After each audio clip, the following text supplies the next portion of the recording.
Adet böyledir. Haydi Japon'da adet böyledir. Vur sondajı.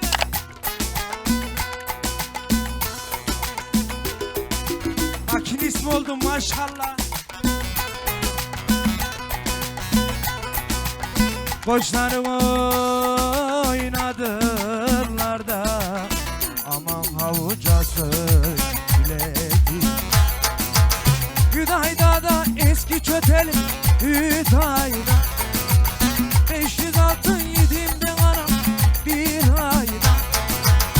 Gitti de gelmiş ne fayda. Başını da yesin koçum